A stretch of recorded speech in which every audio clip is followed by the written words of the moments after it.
갑자기 내게 나타나준 너 난 아무 말도 할 수가 없었지 첫눈에 반한 okay everyone start करते हैं। अभी हमारा नेक्स्ट टॉपिक है अर्थ का ग्रेविटेशनल फोर्स। सर अर्थ का ग्रेविटेशनल फोर्स कैसे रही है तो हमें पता ही है। जो अर्थ है वो अट्रैक्ट करता है सारे ऑब्जेक्ट को अपनी तरफ ना, बिकॉज ऑफ ग्रेविटेशनल फोर्स के से। ठीक है सर, अर्थ का जो सेंटर ऑफ मास है सर, जहां पे अर्थ का पूरा मास कॉन्सेंट्रेट होगा वहां पे अर्थ के सेंटर में। ओके सर जो भी ग्रेविटेशनल फोर्स रहेगा किसी भी ऑब्जेक्ट में, जो अर्थ ग्रेविटेशनल पुल लगा रहा है किसी भी ऑब्जेक्ट में, वो कहां पे जाएगा? हमारा सेंटर ऑफ अर्थ की साइड। वो कहां पे जाएगा? सेंटर ऑफ अर्थ के साइड। इतना ही था ग्रेविटेशनल फोर्स में, अर्थ का ग्रेविटेशनल फोर्स। रीड कर लेते हैं सर एक बार। Earth attract every object towards itself because of gravitational force. यही बताया सर, जो अर्थ रहेगा सारे ऑब्जेक्ट को अट्रैक्ट करेगा अपनी तरफ, किसके वजह से? ग्रेविटेशनल फोर्स के वजह से। फिर सेंटर ऑफ मास अर्थ का कहां पे? उसके सेंटर पे। सो क्या होगा? जो भी ग्रेविटेशनल फोर्स होगा किसी भी ऑब्जेक्ट में, कहां पे जाएगा? ऑब्जेक्ट अर्थ के सेंटर में। Okay sir, okay so next topic है अर्थ का gravitational acceleration. Sir gravitational acceleration क्या होगा अर्थ का? सर कोई भी ऑब्जेक्ट मैंने अगर ऐसे फ्रीली छोड़ा हुआ है, ओके, और ये अगर नीचे गिर रहा है, ठीक है, जैसे हम लोग स्काई डाइविंग करते हैं। सो सर मैं कुछ वेलोसिटी के साथ नीचे गिर रहा हूँ, कुछ स्पीड है मेरी नीचे गिरने की, उसी स्पीड को बोल रहे हैं सर ग्रेविटेशनल एक्सेलरेशन। ठीक है, सो अर्थ का ग्रेविटेशनल एक्सेलरेशन कितना है? अर्थ का ग्रेविटेशनल एक्सेलरेशन किससे डिनोट करते हैं उसको सर? स्मॉल जी से। किससे डिनोट करते हैं? स्मॉल जी से, कैपिटल जी नहीं, स्मॉल जी सर। और इसका ग्रेविटेशनल का एक्सेलरेशन कितना है सर? 9.8 मीटर पर second. Okay okay sir. Sir इसका भी प्रूफ है एक, देखते हैं सर कैसे। सर मेरे को फोर्स का फॉर्मूला पता है? पता है फोर्स का फॉर्मूला? सर फोर्स का फॉर्मूला क्या है सर? एक सबसे स्टार्टिंग में पढ़ा था हमने, वो क्या है? G M by R square ना, पढ़ा था न्यूटन का वाले लॉ में। सर इसमें जी क्या है? Gravitational constant. कैपिटल एम मैं किसके लिए बना रहा हूँ? मास ऑफ अर्थ। और स्मॉल एम जो मास ऑफ ऑब्जेक्ट, जो ऑब्जेक्ट नीचे गिरेगा उसके लिए। ओके, और आर क्या रहेगा? रेडियस ऑफ अर्थ। ठीक है सर, और फोर्स का एक और फॉर्मूला है सर, मास इंटू एक्सेलरेशन। पता है फोर्स का formula? M A, mass into acceleration. Sir सुना होगा तो पहले 9th में 8th में सर। लेकिन एक्सेलरेशन, अर्थ के केस में एक्सेलरेशन को क्या ले लेते हैं हम लोग सर? जी। तो कितना हो जाता है? एम इंटू जी। ओके सो सर एक फॉर्मूला क्या मिल गया मेरे को? ये फोर्स का, और दूसरा ये। सर फोर्स दोनों साइड सेम है तो सर ये दोनों भी इक्वल होंगे, वही लिखना है सर मेरे को। M G is equal to G M by R square. Sir दिख रहा है? स्मॉल एम डिवाइड कर दो स्मॉल एम से, डिवाइडिंग बाय स्मॉल एम, मतलब जो ऑब्जेक्ट है उसका mass, dividing by small M. Okay on both side. तो सर जी कितना हो जाएगा? ये एम और ये एम कैंसिल हो जाएंगे, G M by R square. दिख रहा है सर ये? ओके सर ये इसका वैल्यू सर, हमें जी का वैल्यू कितना मिला? कैसे मिला सर मेरे को? जी कैपिटल जी का वैल्यू मालूम है क्या है? 6.67 इंटू 10⁻⁻11 न्यूटन मीटर स्क्वायर पर केजी स्क्वायर। सर अभी नेक्स्ट चीज सीखने जाते हैं। मास, कैपिटल एम क्या? मास of earth. Sir mass of अर्थ भी याद रखना है, याद रखो अच्छा रहेगा। 6 इंटू 10⁻23 kg। कितना है? 6 इंटू 10⁻23 kg। और सर रेडियस ऑफ अर्थ कितना है? 64,000 किलोमीटर। सर किलोमीटर को अगर मीटर में कन्वर्ट करना है तो 64,000 और 3 जीरो ना, इसको सर थोड़ा सिंप्लीफाई करके लिखना पड़ेगा। 64 इंटू 10⁻6 मीटर। 6 जीरो था इसलिए। ओके सो सर क्या याद रखना है? जी की वैल्यू याद रखना है कितना है? 6.67 इंटू 10⁻11 न्यूटन मीटर स्क्वायर पर केजी स्क्वायर। कैपिटल एम का क्या वैल्यू है? मास ऑफ अर्थ कितना है? एम ही लिख देते हैं सर मास ऑफ अर्थ के लिए, और ये R radius of earth. Mass of earth कितना है? 6 इंटू 10⁻23 kg। और रेडियस ऑफ अर्थ कितना है? 64,000 किलोमीटर, या फिर 64 इंटू 10⁻6 मीटर। ओके तो सर ये फॉर्मूला कैसा है ये भी याद रखना है। जी का क्या फॉर्मूला है? G M by R square. Small G क्या था? Gravitational acceleration. कैपिटल जी को क्या बोलते हैं सर? Gravitational constant. चेक कर लो इतना पहले। ओके सर हमारा नेक्स्ट टॉपिक है variation in value of G. Sir हमने जी, स्मॉल जी का वैल्यू पढ़ा अभी कि 9.8 है। स्मॉल जी का वैल्यू कितना है? 9.8 है मीटर पर सेकेंड स्क्वायर। सर लेकिन ये 9.8 हर जगह के लिए फिक्स नहीं रहता है सर, इसको अप्रॉक्स करके बोला है कि हर जगह के लिए फिक्स रख दिया 9.8, लेकिन सर कहीं कहीं पे चेंज होता है ये वैल्यू। कहीं पे ज्यादा होता है, कहीं पे कम होता है। सर अभी ये क्यों होता है, कैसे होता है, देखते हैं। ओके सर, अगर मैं अपना अर्थ बनाऊं, ओके, अर्थ भी पूरा राउंड नहीं है, पता है मेरे को।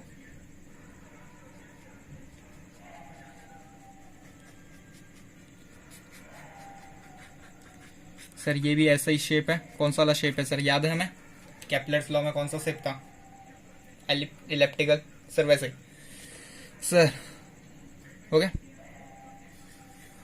ये जो सर ये पोर्शन है इसको हम लोग इक्वेटर बोलते हैं, और ऊपर वाले दोनों को क्या बोलते हैं सर, पोल्स ना। सर इक्वेटर के पोर्शन में मेरे को क्या दिखता है कि अगर ये मैंने इसको सेंटर लिया, ठीक है सर, इक्वेटर के पोर्शन में दिखता है कि ये जो रेडियस है वो बड़ा है, और पोल के पोर्शन में मेरे को दिखता है कि रेडियस छोटा है। इतना कंफर्म है। ओके सर, इसी के हिसाब से चलते हैं। सर फॉर्मूला क्या था जी का, याद है? जी, स्मॉल जी का फॉर्मूला था GM अपॉन और स्क्वायर ना। सर अगर रेडियस ऑफ अर्थ इक्वेटर में बड़ा है, रेडियस बड़ा होगा, इन दोनों का रिलेशन क्या है, इनवर्सली प्रोपोर्शनल हो रहा है। ग्रेविटेशन, स्मॉल ग्रेविटेशनल एक्सेलरेशन जो रेडियस ऑफ अर्थ से इनवर्सली प्रोपोर्शनल है ना, कि सर अगर रेडियस बढ़ेगा तो ग्रेविटेशनल एक्सेलरेशन कम होगा। सर ग्रेविटेशनल एक्सेलरेशन कौन से केस में बढ़ रहा है, रेडियस कौन से केस में बढ़ रहा है सर, इक्वेटर के केस में ना। इक्वेटर के केस में रेडियस बढ़ रहा है, तो for equator,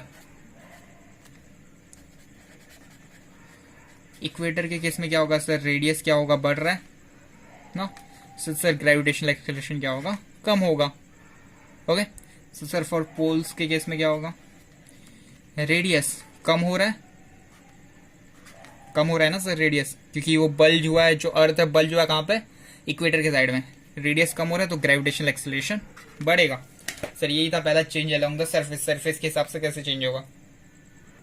okay sir poles में इसका वैल्यू हाईएस्ट है सर, कितना है, 9.832 मीटर पर सेकेंड स्क्वायर, ठीक है।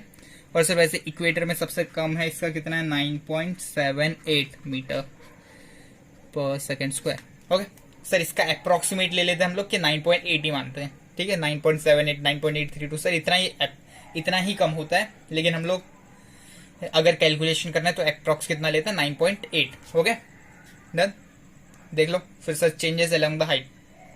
Okay sir changes along the height कैसा रहेगा सर, हाइट के इसमें क्या होगा सर, ये मेरा रेडियस है, अगर मेरा स्पेस क्राफ्ट है, ओके, सैटेलाइट है सर जी, अर्थ के हाइट के ऊपर है, कुछ ऊपर है, ठीक है। सो यहाँ पे सर सो देख रहे हैं ये हाइट कितना, h हाइट ऊपर है सर। जो इसका रेडियस रहेगा वो क्या हो जाएगा, r प्लस एच ना सर, रेडियस बढ़ जाएगा सर। अगर मेरा रेडियस g और रेडियस क्या था, इनवर्सली प्रोपोर्शनल था ना, तो सर अगर मेरा रेडियस क्या हो गया, रेडियस बढ़ गया तो g क्या हो जाएगा, कम हो जाएगा। समझा, सिंपल था बहुत ज्यादा। सर सरफेस पे क्या था, इक्वेटर में रेडियस बढ़ जाएगा तो जी कम हो जाएगा, पोल्स में रेडियस कम हो जाएगा तो ग्रेविटेशनल एक्सेलरेशन बढ़ जाएगा। सर से हाइट में जाएंगे तो हाइट में रेडियस बढ़ रहा है तो जी कम हो जाएगा। ओके जितना हाइट में जाएंगे सर उसके ऊपर डिपेंड करेगा। अभी sir changes along the depth. Sir depth में क्या लग रहा है चेंजेस होगा, देखते हैं थोड़ा। सर डेप्थ में मेरे को क्या लग रहा है, थोड़ा गलत बन गया। ओके यहाँ पे सर ये अर्थ समझो सर, इससे कितना इतना अंदर आ गया, मतलब समझो कुछ माइनिंग कर रहे हैं और मशीन अंदर आ गई, ठीक है। ओके सो सर यहाँ पे मेरा रेडियस है, ओके, और ये मेरा सेंटर है, यहाँ से यहाँ तक रेडियस है, ठीक है। अभी जो स्पेस क्राफ्ट है या फिर जो भी चीज़ है वो कहाँ पे आ गई, इस पोर्शन पे आ गई, देख रहे हैं। तो ये पूरा मेरा रेडियस था ना सर, अभी कितना है, डेप्थ, इतना डेप्थ कम हो जाएगा ना, तो अभी का वो कितना बचेगा, इतना ही बचेगा जितना डेप्थ में है ना सर, बचना उतना ही चाहिए। सो सर उसके अकॉर्डिंग, हमारे रूल के अकॉर्डिंग क्या होना चाहिए था, जी इनवर्सली प्रोपोर्शनल है आर स्क्वायर से ना। सर रेडियस क्या हो रहा है मेरा, कम हो रहा है, तो जो ग्रेविटेशनल एक्सेलरेशन था वो बढ़ना चाहिए था। सर इतना सिंपल नहीं है सर, तो इसमें यहीं पे ट्रेजेडी पार्ट आता है सर, यहीं पे ट्रेजेडी आ रही है इसमें। इसमें जी बढ़ना चाहिए था, जी नहीं बढ़ रहा है। सर क्यों नहीं बढ़ रहा है, इधर देखते हैं। सर अगर मैं इतने डेप्थ में आ रहा हूँ सो सर मैं पूरे अर्थ का मास थोड़ी लूंगा, मेरे को तो फिर इतने ही पोर्शन का मास लेना पड़ेगा ना, जितना पोर्शन आ रहा है अर्थ का, जितना मैं अंदर आ गया। सर इनवर्सली प्रोपोर्शनल है आर स्क्वायर के, लेकिन सर डायरेक्टली भी तो प्रोपोर्शनल है। अगर फॉर्मूला देखे तो डायरेक्टली मास ऑफ अर्थ भी तो है ना। सो सर जो जी है स्मॉल जी, वो डायरेक्टली किसके प्रोपोर्शनल है, मास ऑफ अर्थ के प्रोपोर्शनल है ना। सो सर अगर मैं इतना थोड़ा डेप्थ में आ जाता हूँ, अर्थ से अंदर आ रहा हूँ सर, तो मेरे को इतना पोर्शन थोड़ी रहेगा अर्थ का भी मेरे को इतना ही सर्कल रहेगा ना, तो मास ऑफ अर्थ तो कम हो गया। Sir mass of earth radius से ज्यादा इंपैक्ट पड़ रहा है मास ऑफ अर्थ के केस में, तो मास ऑफ अर्थ डेप्थ के केस में क्या हो रहा है सर, मास ऑफ अर्थ कम हो जा रहा है ना। मास ऑफ अर्थ अगर कम हो जा रहा है सो सर क्या होगा, ग्रेविटेशन से डायरेक्टली प्रोपोर्शनल है, तो ये भी क्या होगा, ग्रेविटेशनल एक्सेलरेशन कम होगा। सर ऊपर वाले केस में क्यों, सर ऊपर वाले केस में मास ऑफ अर्थ का कुछ चांस ही नहीं था। सर यहाँ पे ऊपर जा रहा है तो मास ऑफ अर्थ बढ़ने का तो चांस नहीं है सर, उतने का उतना ही रह रहा है ना। सर यहाँ पे भी कहीं पे भी ले लो सर, मास ऑफ अर्थ तो उसी पॉइंट पे ना। ओके समझा, चेक कर लो इतना डेप्थ वाला। ओके सो एवरीवन, हमारा नेक्स्ट टॉपिक है मास और वेट। सर मास और वेट, अभी तक हमें क्या लगता था कि मास और वेट दोनों सेम ही है, लेकिन सर सेम नहीं होता है। ओके सर मास अलग होता है, वेट अलग होता है, दोनों का मतलब वजन सेम नहीं होता है। ओके सो सर देखते हैं क्या होता है मास और क्या होता है वेट। ओके सर मास क्या है sir, mass is the amount of matter present in an object. Sir mass मतलब सर ये एक ऑब्जेक्ट है, इसके अंदर सर कितना मैटर प्रेजेंट है, कितने एटम्स प्रेजेंट होंगे, कितना भरा हुआ ये ऑब्जेक्ट, उसको बोलेंगे इसका मास। ठीक है, कितना मैटर प्रेजेंट है। सर मास का यूनिट क्या है, केजी। केजी जो यूनिट है वो मास का है। Mass is scalar quantity sir, मतलब स्केलर क्वांटिटी मतलब सर याद रखो अभी डायरेक्शन पे डिपेंडेंट नहीं रहेगा ये। सर डायरेक्शन इसके लिए जरूरत नहीं है सर, कहीं पे भी रहेगा मास सेम ही रहेगा। ओके सर ये नेक्स्ट वैल्यू क्या, नेक्स्ट चीज क्या, it's value remain same everywhere, मतलब दूसरे प्लेनेट में भेज दो, कहीं पे भी भेज दो सर, इसका ब्लैक होल में भेज दो सर, इसका ये जो मास है ये सेम ही रहने वाला है, क्योंकि इसके अंदर के पार्टिकल सेम ही रहने वाले हैं जब तक इसको तोड़ेंगे नहीं ना। ओके सो सर मास क्या है, अमाउंट ऑफ मैटर जो भी ऑब्जेक्ट में प्रेजेंट होगा, ऐसा यूनिट केजी थी, स्केलर क्वांटिटी है और ये सेम रहेगा हर जगह। सर सो वेट क्या, वेट सर ये जो ऑब्जेक्ट है, ओके सर इसको कौन सा फोर्स नीचे खींच रहा है, ग्रेविटेशन फोर्स। हाँ सर उस फोर्स को बोल रहे हैं हम लोग वेट। वेट क्या है, weight of an object is defined by as a force. Weight क्या एक फोर्स है with which earth attract the object, जिस फोर्स से अर्थ इस ऑब्जेक्ट को अट्रैक्ट कर रहा है। ओके सो सर वेट मतलब क्या सर, फोर्स का फॉर्मूला पता है हमें, mg ना। ओके तो सर ऐसा यूनिट क्या होगा सर, वेट का ऐसा यूनिट क्या होगा सर, सेम एज फोर्स का ऐसा यूनिट। फोर्स का ऐसा यूनिट क्या होगा, न्यूटन, तो वेट का भी ऐसा यूनिट क्या होगा, Newton. Sir weight of an object changes from place to place, मतलब जो वेट है सर वेट चेंज हो सकता है प्लेस टू प्लेस। सर क्यों चेंज होगा सर, वेट दिख रहा है हमें जी पे डिपेंड हो रहा है, स्मॉल जी पे, और स्मॉल जी कहाँ कहाँ पे चेंजेस हो रहा है हमने देखा सर। तो दूसरे प्लेनेट में जाएंगे तो भी स्मॉल जी चेंज होते रहेगा। सो सर इससे हमें क्या पता चलता है कि जो स्मॉल जी है वो वेरी करता है, उसके वजह से क्या होगा, जो वेट रहेगा वो भी वेरी करेगा, लेकिन मास हर जगह फिक्स रहेगा। मास क्या था, कितने मैटर प्रेजेंट रहेंगे वो रहेगा, वो था मास। और सर वेट क्या है, जिस फोर्स से अर्थ किसी भी ऑब्जेक्ट को खींच रहा है सर वो क्या था, वेट। सर सो जो हम लोग मेजर करते हैं वो क्या रहता है सर, वो क्या रहता है, वो हमेशा केजी में रहता है, सो वो हमेशा मास रहता है। ओके सो सर एक और चीज निकालूं सर, अगर मैं बोलूं कि मेरा मास मतलब मेरा जो वजन है वो अगर 40 kg है, 40 kg है ना, 40 kg 50 kg सर जो भी है 40 है, तो मेरा ये वेट कितना होगा सर। अभी तक तो मेरे को मास वेट समझ रहा था मैं उसको सर 40। सर स्मॉल जी का वैल्यू यहाँ पे कितना है सर, 9.8 इंटू 4 कितना होगा, 8 4 32, 9 4 36, 37, 38, 382 न्यूटन का फोर्स। सर सो अर्थ मेरे को कितने न्यूटन के फोर्स से खींच रहा है ये भी मैंने पता लगा लिया। अगर मेरा मास मेरे को पता है, अगर मेरे को मेरा वजन पता है केजी में, तो अर्थ कितने फोर्स से मेरे को खींच रहा है ये मैंने पता कर लिया। ओके नेक्स्ट टॉपिक में देखते हैं, अभी मिलता है। 갑자기 내게 나타나준 너, 난 아무 말도 할 수가 없었지. 첫눈에 반한다는 이야기가 널 보는 순간 이해가 됐어.